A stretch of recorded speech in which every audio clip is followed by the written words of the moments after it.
¿Qué tal? Hola a todos, bienvenidos a un nuevo episodio de las entrevistas que hacemos aquí para la newsletter de la España que reúne. Y además hoy de una manera especial porque retomamos estos cara a cara, por llamarlos de alguna forma, pero lo hacemos siempre con temáticas de la actualidad, de cuáles son los elementos más importantes en la defensa de la España constitucional, pero también en general de nuestro orden y también incluso de nuestra salud, ¿no? Incluso diría después de los acontecimientos de las últimas semanas.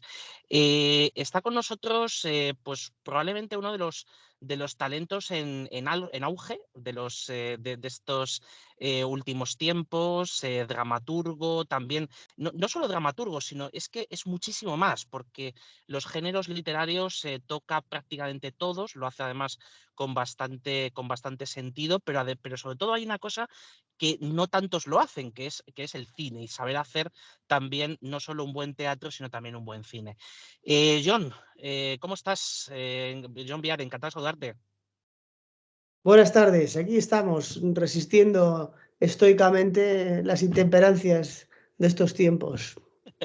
Hombre, resistimos además especialmente de una manera que es la primera por la que me gustaría empezar la conversación contigo, que es resistiendo con buenas noticias, que recientemente ha sido premiado y si te parece comentamos un poco qué es lo que estás haciendo últimamente y luego hablaremos de tus planes y hablaremos de otras ideas, pero me gustaría primero felicitarte en nombre de todos los muchos que nos ven, pero sobre todo que nos leen en la newsletter quincenal. Y nada, pues cuéntanos un poco de tu premio, tus últimas andanzas en el mundo, concretamente con una obra de teatro. Sí, bueno, este año se me premiaron un texto que también va sobre el monotema este, ¿no? Del problema vasco, ¿no? Del problema que no deja de ser el problema de la condición humana. Es una obra sobre ETA que escribí, la premiaron este año, la han publicado junto con otro texto que estaba premiado pero no estaba publicado, que es El encuestador, que es una sátira de los nacionalismos, con lo cual en el volumen se han publicado los dos textos, El hacha y la serpiente y El encuestador.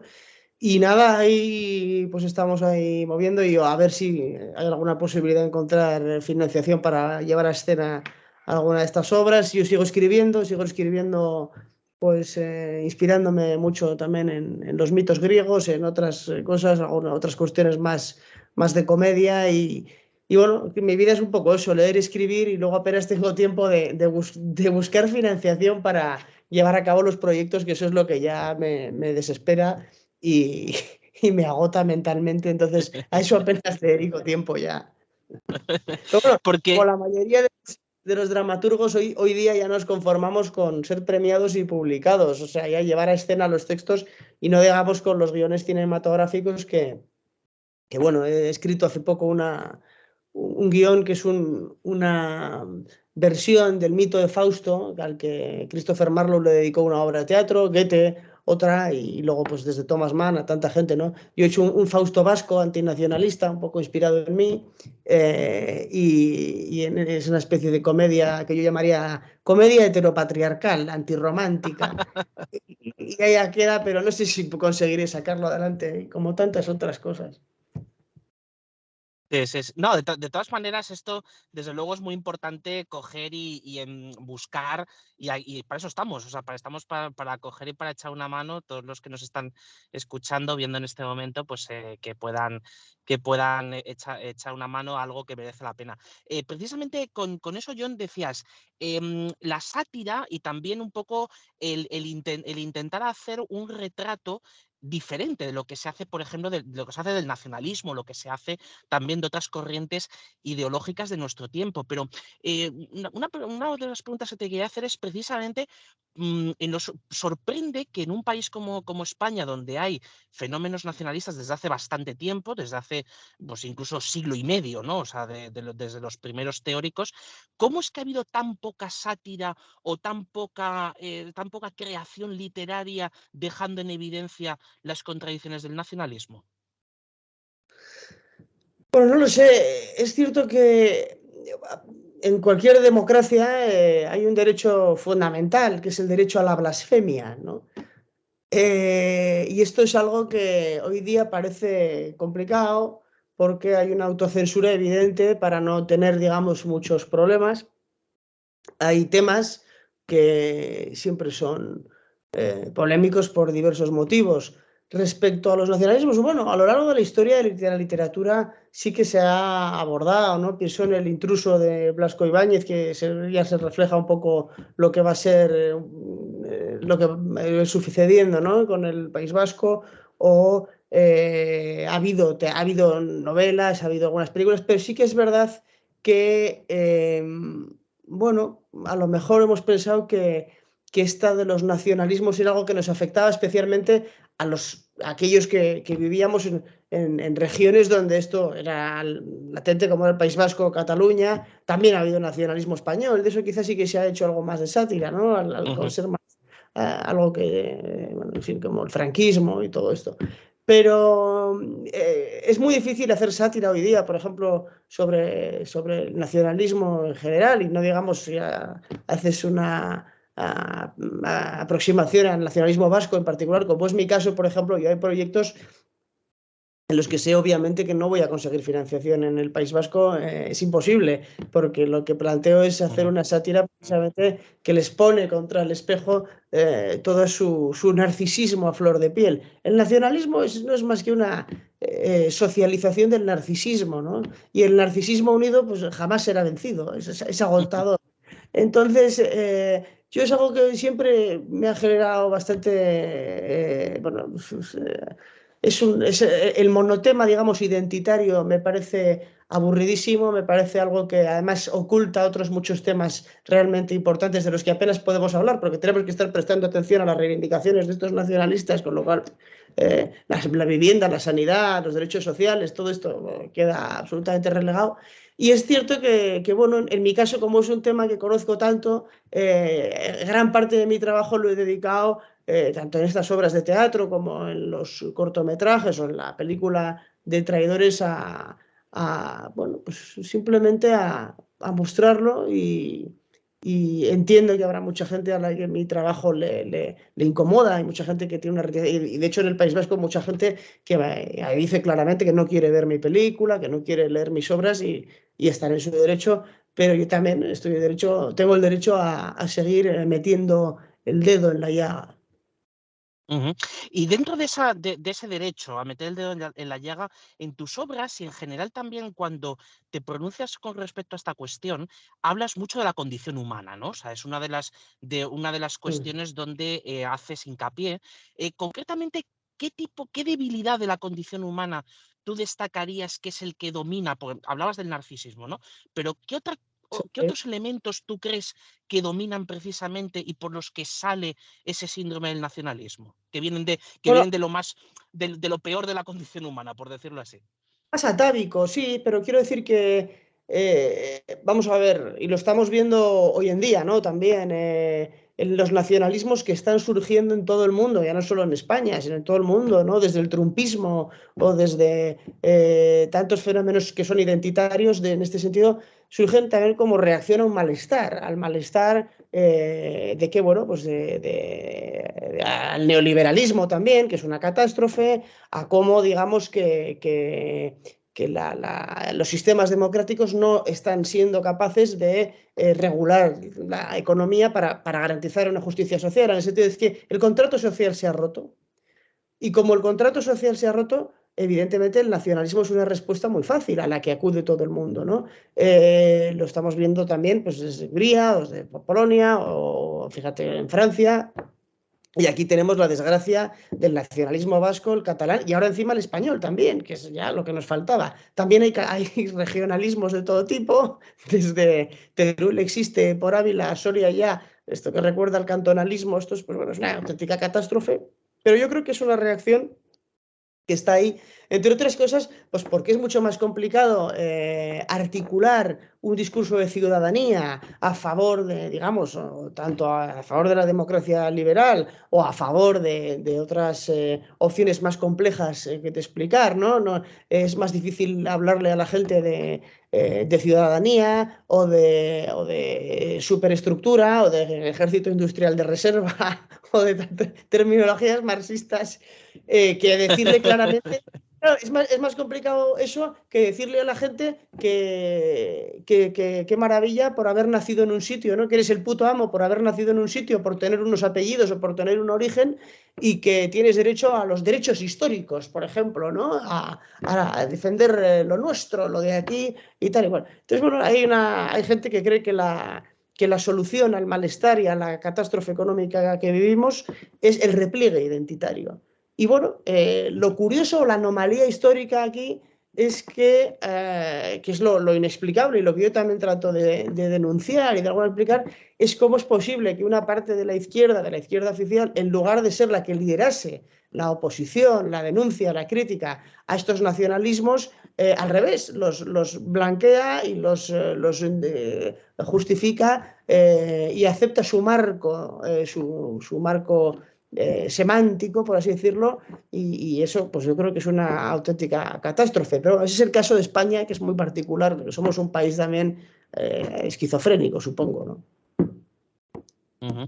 ¿Y cuáles serían los límites que tú crees que pueda haber entre precisamente la adopción por parte de la izquierda, pero incluso también en ciertos momentos en la derecha de las tesis nacionalistas? ¿Tú crees, o sea, cuál es la frontera o la distancia entre creer verdaderamente esos postulados del nacionalismo o es más una táctica por mantener el poder, que es, por ejemplo, lo que ha sucedido en muchos años de democracia y anterior, ¿no? Donde el nacionalismo siempre se convertía en un aliado, ¿no?, del poder. Es complicado. Reflexiones sobre el poder hay muchas, ¿no? Yo a veces a mis alumnos les hablo un poco del concepto de gran mecanismo que dice Jan Kot, que es un director teatral polaco, y ese concepto lo trabajé mucho en mi tesis doctoral, que no deja de ser un poco sustituye un poco la idea medieval de rueda de la fortuna, y en el fondo el gran mecanismo es eso, es la lucha por el poder. ¿Y qué tendrá el poder para que la gente quiera luchar? Yo creo que una persona que quiere ser presidente del gobierno es alguien que no está bien de la cabeza, obviamente, ¿no?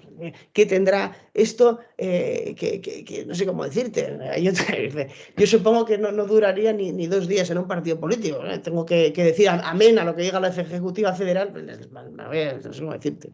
Entonces, lo interesante de esto es que es cierto que por razones históricas delirantes, pues la transición se hizo como se pudo, la transición hoy tan denostada, yo la defiendo, cosa que igual me convierte en una especie de excéntrico, y defiendo, sobre todo me parece que fue dignísimo el papel del Partido Comunista en la transición española, y de otras opciones, por supuesto, distintas, y que hizo posible un pacto simbólico de no agresión y de respetar la Constitución, que es la base de la democracia, la aceptación del pluralismo político y el respeto a la Constitución. Eso no significa que nos guste todo, ¿no? A mí hay muchas cosas de la Constitución que no me gusta. Hay proclamas genéricas de temas sociales que no se cumplen, que eso es el problema, no es la Constitución, es que no se cumpla.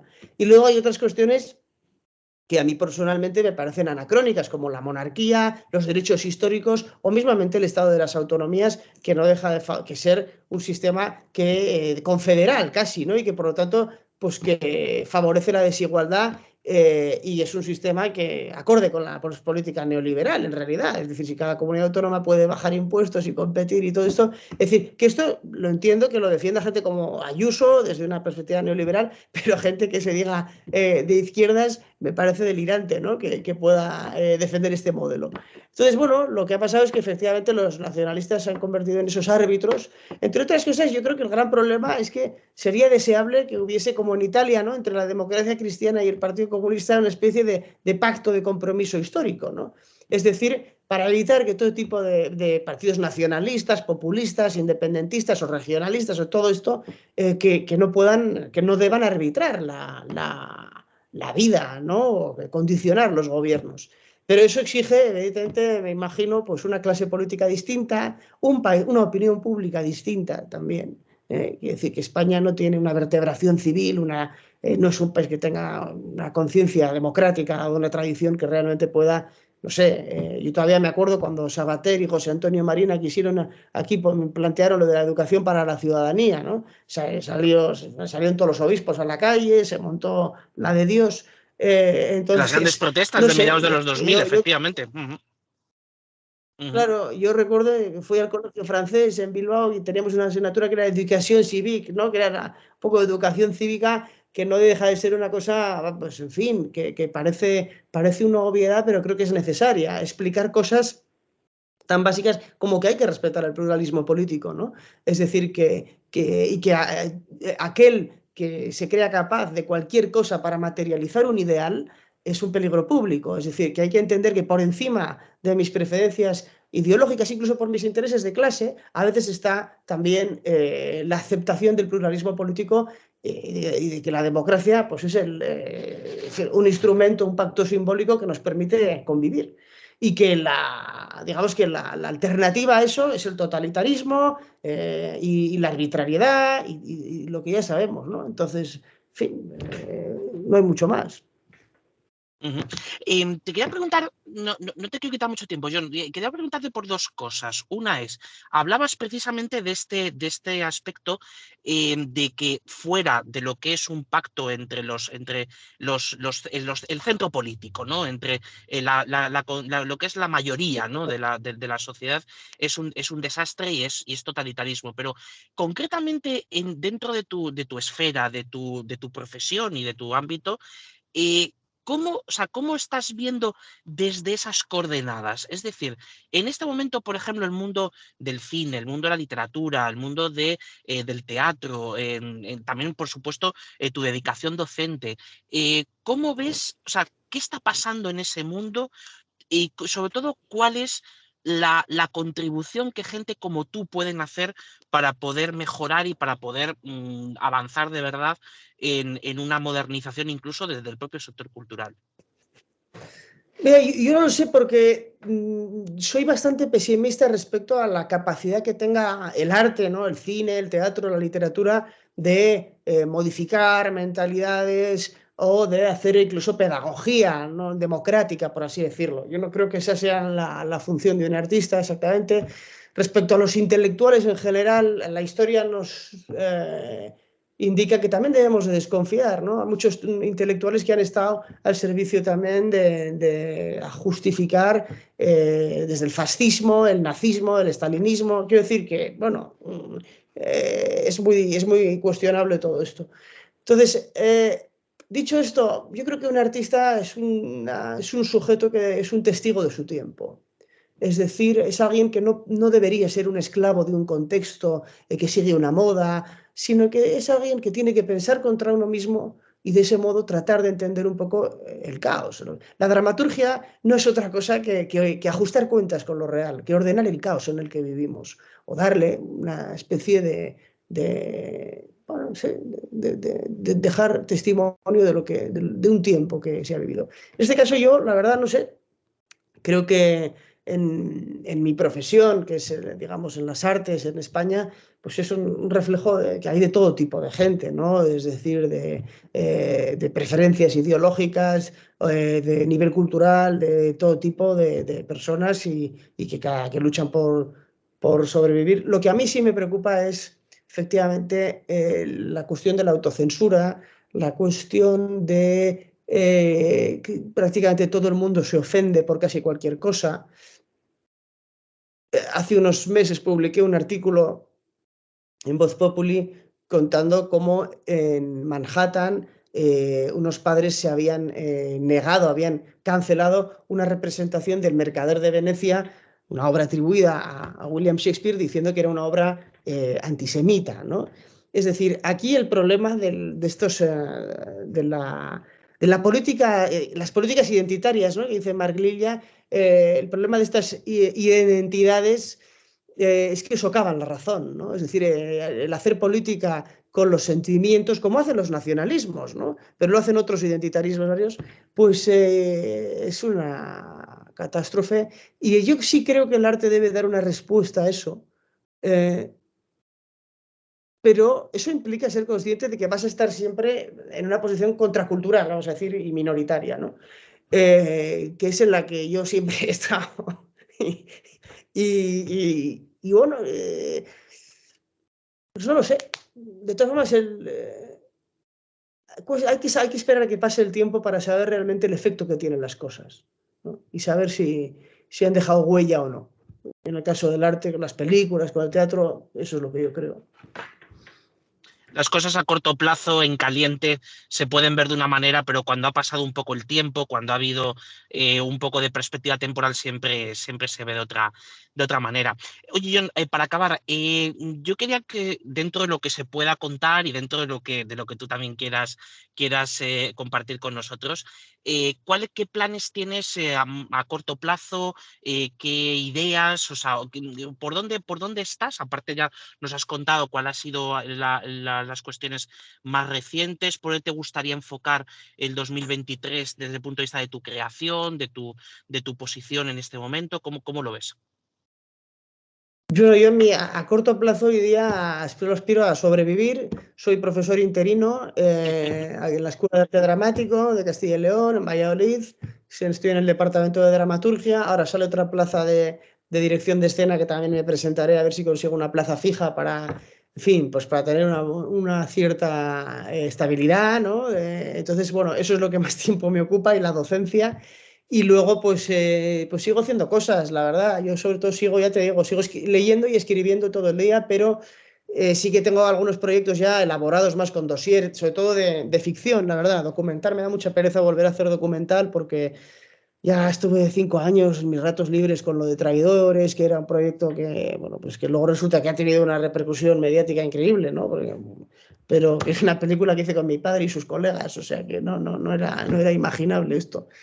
Y ahora, pues nada, sigo escribiendo, pero es verdad que los proyectos pues están muy parados porque no hay, o sea, aparte yo no tengo formación en producción, ¿sabes? En gestión, en no sé nada, lo odio además, todo lo de conseguir subvenciones, pedir, hacer papeles, todo esto lo detesto.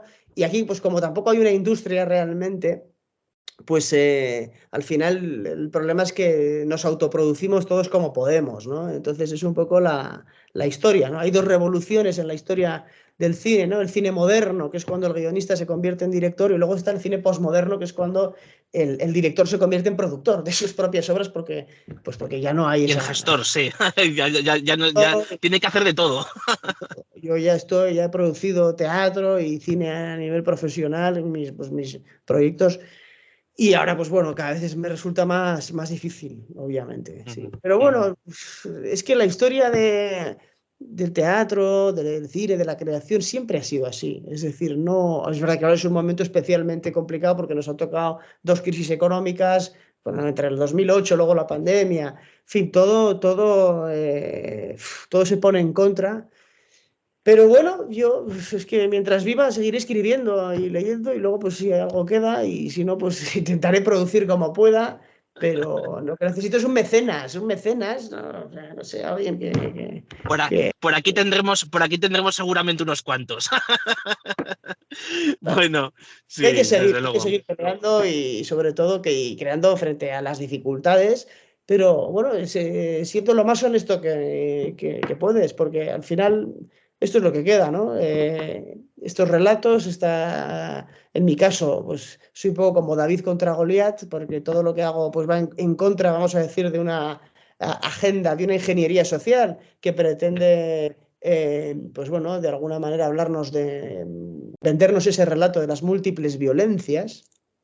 Ujú. Y bueno, mi trabajo va precisamente radicalmente en contra de esa agenda, de esa ingeniería social, ¿no? que está planteando el gobierno vasco. Y entonces, pues bueno, por ejemplo, mi película Traidores han considerado que es parcial y que no se debe difundir. Hay gente que también está intentando poner mi película en institutos, me consta, ¿no? Incluso los padres se oponen. Entonces, esto es lo que hay. Y con lo que hay, pues hay que hacer lo que se pueda. Hay que pelear, desde luego. Oye, pues John, millones de gracias. Un placer compartir estos minutos. Te seguiremos muy de cerca, o sea, todo lo que, además, lo que podamos echar una mano, encantadísimos de hacerlo. Y nada, pues seguimos en la batalla. seguiremos luchando, qué remedio. Esto es lo que hay. Bueno, mil gracias.